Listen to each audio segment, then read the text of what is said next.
Good day everyone, hope everyone is doing well. If you have a gas stove top or cooker, you may have experienced a low flame issue or in some cases, no flame at all. This is a common issue and is usually a quick and easy fix.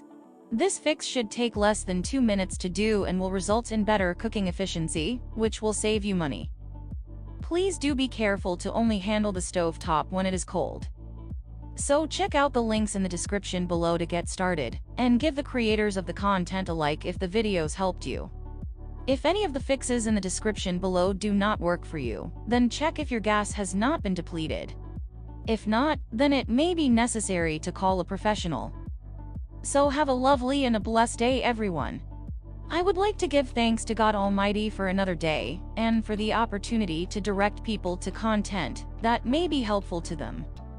So to everyone who came across this, I hope the videos below help you today or in future, and thanks for watching.